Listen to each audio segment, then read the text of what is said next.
Absolutely. DB, how about you? I didn't like it. Just to be honest, I can't lie. I read the script and I thought, what the fuck is this? And I'm just being really honest. That's fine, bro. What it was. I had no idea where it was going to go. I'm very happy I was wrong. I love the character of Amenadiel. I love the character of Lucifer, and I love the character of Maze. But so I loved the celestial characters, but I didn't understand the comedy at the time until the show started to really, when we got picked up. And, honestly, when we started shooting the pilot and I actually got a chance to see what people were doing, then I thought, wow, this is something different. And that's when it reminded me of a small little show. I'm not sure if any of you heard of it, called Buffy. So that's actually when it started to remind me of Buffy. And then I was like, oh, I get it now. But that was my honest first reaction. And thank God I was wrong. Trisha, how about you? Well, when they first sent me the first episode of season 2, along with the offer, I read it, and all I do is say, "Help me" at the very end as I fall out of an elevator. I'm like, can you give me a little bit more to go on what this character is? Not the script, but the character. So they gave me episode 2, which of course is was Slutty Dress on Fire or something, but which was a lot more extensive for Mom, and I loved it immediately. But similar to what Amy said, I mean, the scripts they meld so well, the humor and the smart one-liners that kind of catch you off guard because they're just hysterical, but then also with really heartfelt stories of love and redemption and pain and growth, and so I like how they weave it all together. Excellent.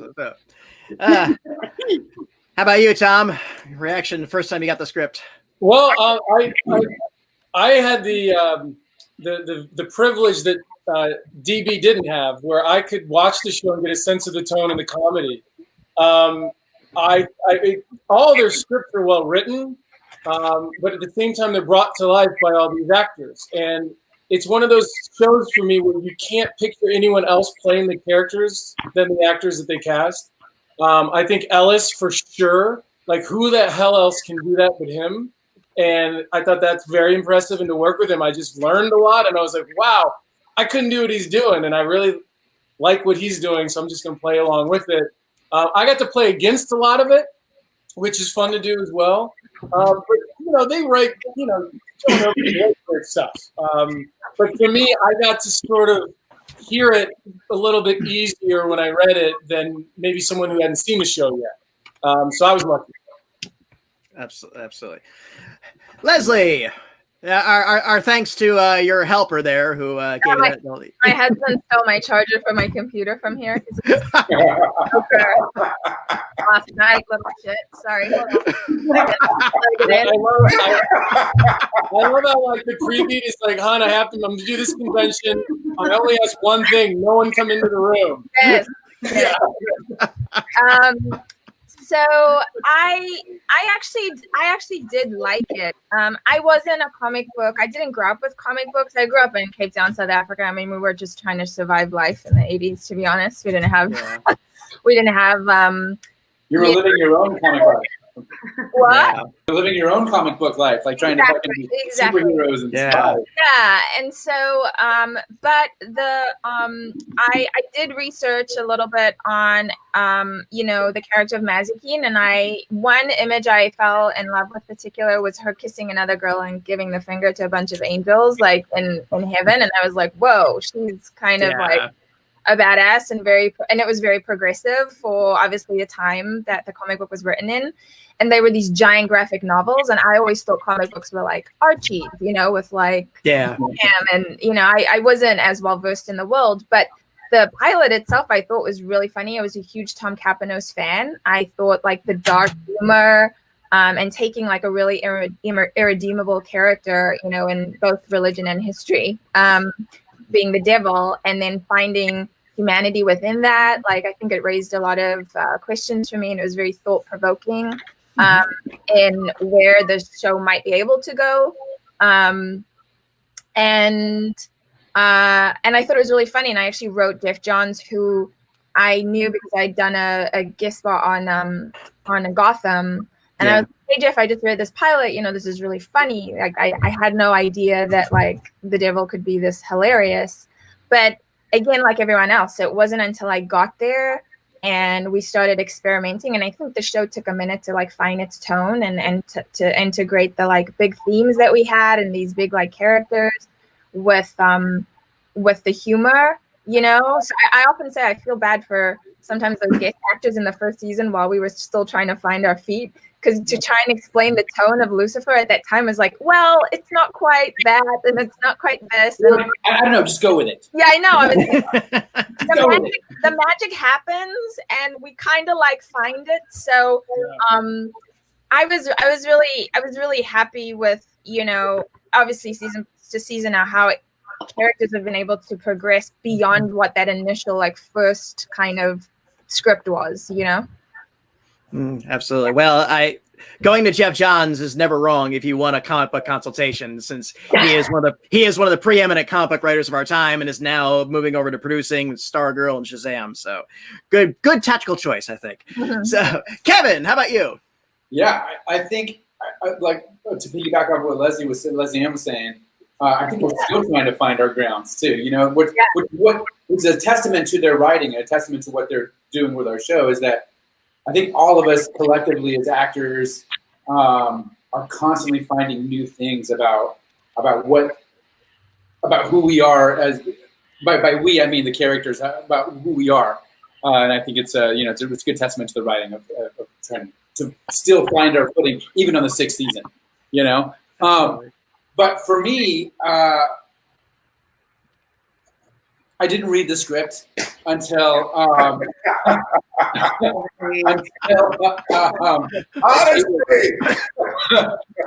table read. Because remember, I had the privilege of watching the pilot already. So I showed up. I feel like that's what Lieutenant Dan would do. What's that? I feel like that's what Dan would do. Absolutely. I'm gonna feel this out. Yeah. So I did. Sitting on the table read for the first time, listen to everyone do their characters and where it's going. And one of the one nugget that really stuck out in my head was the moment that Tom said, "Detective Douche."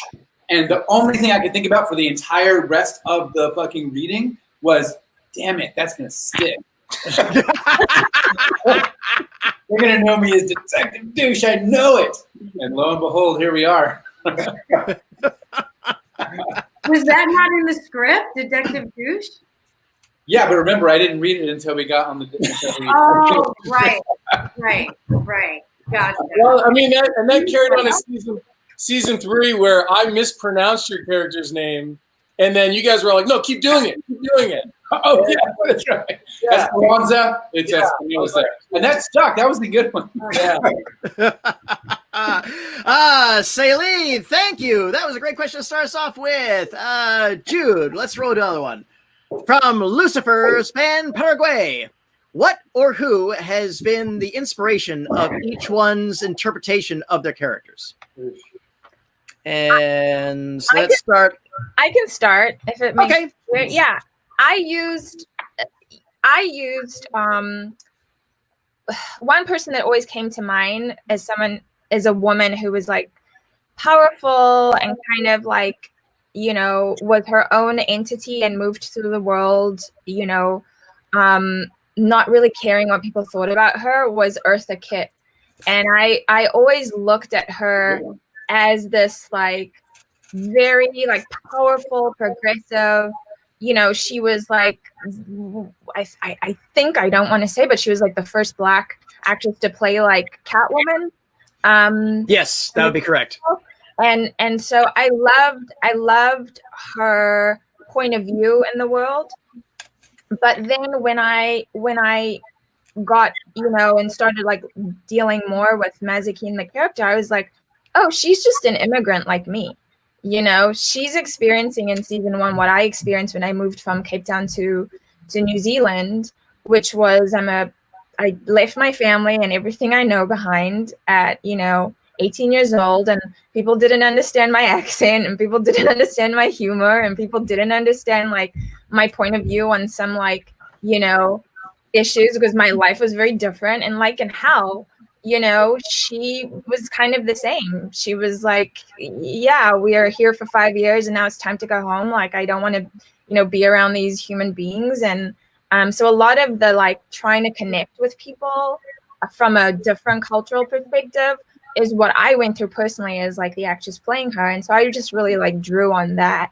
I mean, I obviously don't, like torture people and rip their nails off and do that kind of stuff, but the human side of her, in that she's protective and loyal, and the people that she cares about, she will fight for, and that the people that that she's always gonna like come at you from like a place of like truth and like being super upfront about how she feels. Like, we share very similar kind of traits in that way. So getting into her skin wasn't as hard for me.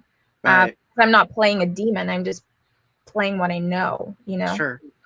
Absolutely. Good. Thank you for that. Kevin. Yeah. Yeah. For me, I questioned myself of like, okay, who is the most affected, somewhat damaged person who just tries to do what he can do to make things right, but always makes a decision that kind of leans a little too far left or a little too far right. Mm-hmm. And I was like, I do. So I used myself. I used myself as an like, because I'm full of like, I think we all are full of our own faults and our own like decisions. And we're like, oh man, I would change it if I could. I can't. And that's one of the things that I loved most about Dan, was just sort of his struggle to work through his flaws, and I really related to him because I personally am that person. I am constantly working, trying to at least acknowledge my flaws and at least trying to like learn from what I've done. You know what I'm saying? And I think Dan is the perfect example of that kind of human being, and I think they write him very well. Because we're all, I mean, it's like, sure, we go through a lot of things, we make some decisions, but we're in hindsight, when you're able to step back and look at your decision or whatever, to be able to go, oh, that was comical. I'd do it different now. You know what I mean? And that's what I loved about him, is that he does it. It's intense. It's serious. He fails or he succeeds, but really the most success comes from him being able to step back and go, whoa, I watched myself do that. But I'm okay, and I'll change it going forward. And that's what it was.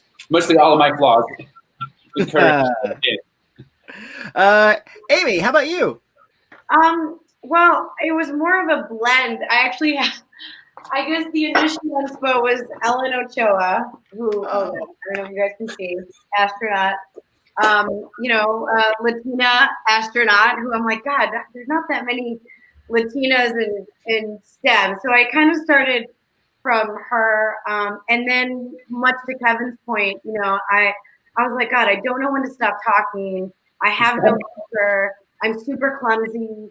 I really am an idealist in the true sense of the word. Like, I just feel like we're so similar. And sometimes people all just want the same thing. They really just want to be seen and heard and loved, and that's it. Obviously we need food and water and basic things, but I think people just are so similar, so much more similar than we think. And I really wanted to kind of bring that sort of, idealistic, universal humanity quality to her, because I think, I don't know. I think that sometimes the world gets so dark that you need some light. So what I really wanted to infuse into this world of, devils and demons and betrayal and unrequited love and death, right? I mean, every single episode, someone dies. It's really morbid and really macabre and really dark.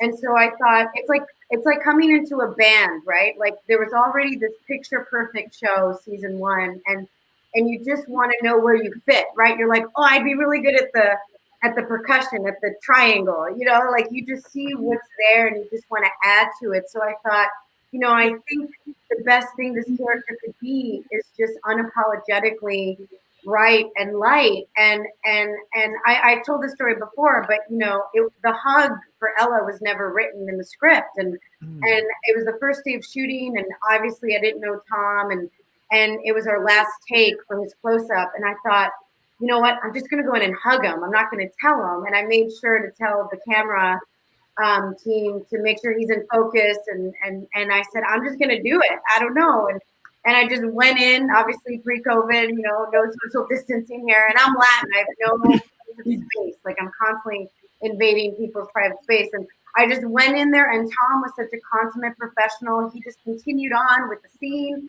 saying the lines, completely confused, and luckily that became such an integral part of her behavior. And so, you know, it was a fusion of Ellen Ochoa and then just like Kevin said, your dorkiest, goofiest side that is so not cool, just embracing that. Yeah. And just being like, I'm a dork. What are you going to do? Excellent. Thank you. How about you, DB? Well, I'll bring the darkness back in. Here we go. For me, what was incredible about the character is when we meet him, he's one of the darkest SOBs I've ever had the privilege to play. And what I like is this idea of what we always imagine angels to be. And then this idea of what we imagine the devil to be. Tom and I have talked about this, and stereotypically, it's switched. So it's slightly disturbing. I can imagine for some people to think, look at this kind of like dark, powerful angel, and the way that I always saw him was, and the way that we talked about it in the beginning was when God sent plagues to earth, when God was sending his wrath to earth, famine, God sent Amenadiel. He was the one that, you know, every time something tragic was happening on earth that was caused by God, it was his first son that was the one doing it. And so there was something really powerful about that. But for me, there was also something I saw as like really lonely. Here's a guy whose entire existence is really death, destruction, and that's all he knows. He doesn't know love. He doesn't know comfort. He doesn't know compassion. So it's been really interesting to kind of see him. The longer that he stays on Earth, the more humanity he seems to embrace, and it's changed him and softened him. This is, I would have to say, if it's not the most difficult character I've ever had to play, he's definitely one of them. Because every single season, he's a different person. Every season. So the writing for him has changed. I think ideas for him have changed. What he was initially supposed to be has changed. And it's been an interesting journey just watching him grow and embrace his humanity. But I don't know who inspired someone like him who's I don't know any kind of arrogant, superpowered gods. So it's been a little strange, the journey, but it's been a lot of fun. I've enjoyed every single minute of it. Finding this guy, being confused by this guy, thinking this guy's sense of humor is unbelievably dorky, but that's him. That's who he is. So it's been a wild ride. It's been a wild ride to try and figure out who he is and what motivates him and how he changes and grows. Absolutely. And it's been a pleasure to watch. So thank you for that. Trisha, how about you? Well, a little side note before that, Amy, when you were talking about Ella's hugs, it just gave me a flashback of this when Ella tries to hug Mom, and, and when I'm in heels, we're vastly different on the height scale. Right? Amy coming into the hug, and Mom just goes, forehead, just stop. I love that moment. Anyway, it just made me giggle when you were talking about going in for hugs. But yeah, Mom was not having that.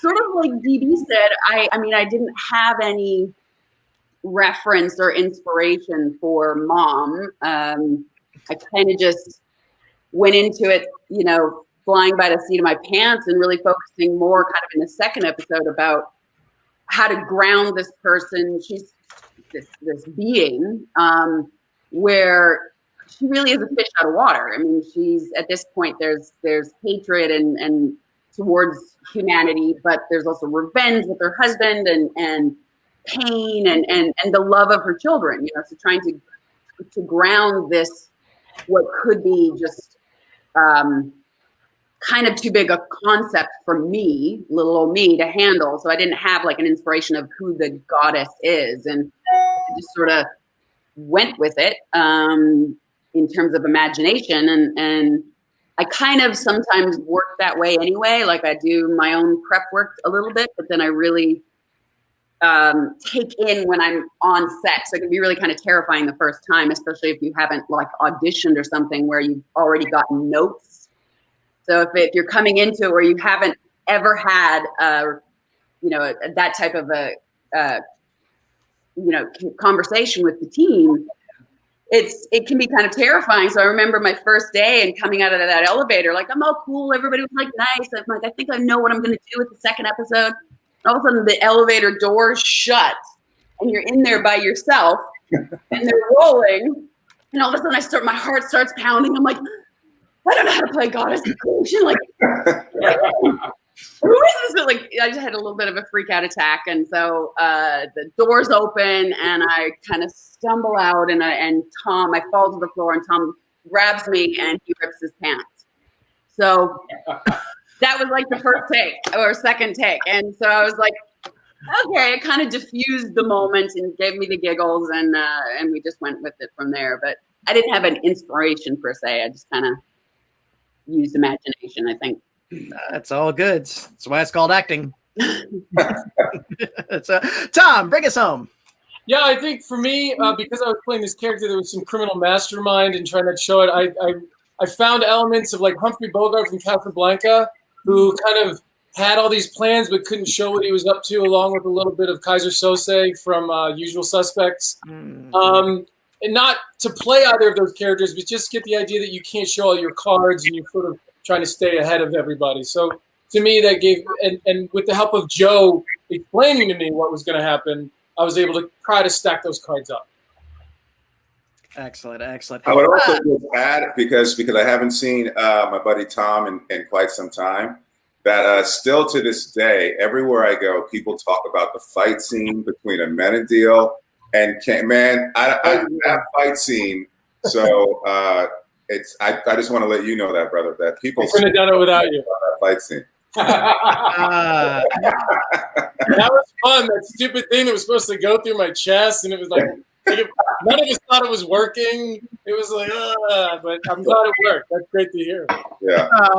And by the way, just to add on that scene, all the female crew members were like, "Well, I think I have to be on set for that scene." You don't cover that person or that person. They're like, "No, I just think we should be there for professional." Just that happens. So, Luke and Lucifer Fan Paraguay, thank you for that one. Hey, and a reminder to our audience, if you'd like to chat with our panelists like I am now or get a personalized autograph photo, please sign up at GalaxyCon.com. And I think we have time for one more question, so I'll ask Jude to roll us a good one. And this comes from Mary. If you had to make a deal with the devil, what would it be? To come back as my character on Lucifer. Absolutely. I love you guys. I'd love to come back. I mean, I'm not. I mean, does that sound desperate? I'm not I'm just No. saying. No. You go back. Come back. I'm back, Pierce. I'm back so I can kick your ass, man. Yeah, yes, exactly. Leslie, what would your deal be? Mine's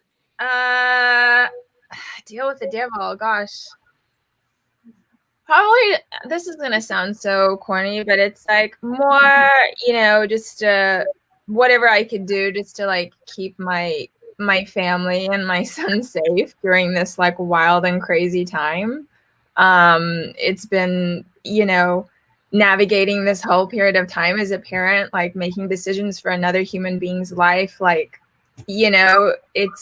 it's kind of, for me at least, I've been like, okay, I want to make sure you're mentally fine during this time, but also like, am I doing what I have to do to keep you safe given the circumstance? So I would just say that I would put myself out there to make sure that they're okay. Absolutely fair. Absolutely fair. Kevin, how about you? Same as Leslie. Okay. No, that's a great one. It's tough. Okay, so we have to make a deal with the devil. You said it all, Leslie, and I think, I think we're all have been put in a position now where we're really forced to think about what's important. Yeah. Right? Like we get so convoluted and so distracted by everything that was important.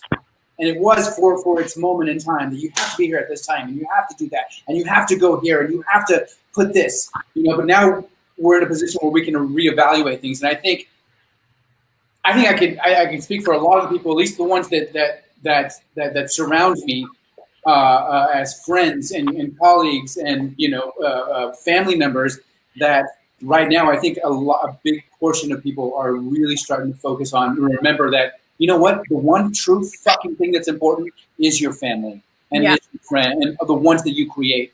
So I think it's a great answer, Leslie, and I'm gonna steal it. All is fair. Amy, how about you? I agree. I don't know how I think it's just the people you love are safe, and healthy. And I don't know, obviously you always want to leave the world better than you found it in whatever way you can do that. But in the end, health and mortality is the one thing that binds us all. It doesn't matter how attractive you are, how rich you are, how, well-traveled you are. Everybody's going to die. And so I feel like, I guess my deal would be that, everyone I love be safe, but also people just realize that time is the most valuable thing we have and to not just throw it away. Someone gives you $1,000, you wouldn't just rip it up, but someone gives you 1,000 minutes. It's the only thing you can't make more of. So I just hope that people, spend that time with their kids, their family, their loved ones, because every day we're close to dying. So it's like, just live it up, be grateful, enjoy it, and focus on what really matters. Absolutely. Well spoken. DB, how about you? You guys are so filled with light and positivity. It's absolutely beautiful. It really touches my heart. It really does. I want to see Donald Trump on the border stage burn and rot under the hot sun. Happy Saturday. Have that rug feel. Happy Saturday. That would be the deal I would make with the devil. So I will now disappear again, and thanks for having the people can fill the space with some more positivity and light. But here's the thing: keeping our family safe means inadvertently that person needs to get the F. So there we go. It's all tied in. Trisha, how about you? Basically, I'll just compound exactly what everybody else said, including DB. Extend that as well to kindness towards animals. But if I was to choose something completely selfish, I would make a deal with the devil to have not to redo my back, my spine, so I don't have such a fucking tough spine. I wouldn't mind living in a little less pain sometimes. So yeah, I'd have him redo mine. Give me a better spine. Absolutely not bad at all. For me, if I could sing like Freddie Mercury, then I'd sign on the dotted line. And GalaxyCon viewers, this has been the cast of Lucifer, and that was our time, but it does not have to be yours. If you'd like to chat with our guests or get a personalized autograph photo, please head over to GalaxyCon.com. And while you're there, be sure to check out our schedule of upcoming events like this one. Panelists, any final words for our audience before we go? Stay safe out there. Just stay safe. Love your family. Mm-hmm. Realize nothing lasts forever. Take one day at a time. We're all doing it. We have good days and bad days, and just know that we'll all get through it. And hopefully we went through the worst of it. So hang in there. Be kind. We're all going through a shitty time, everyone. So be kind.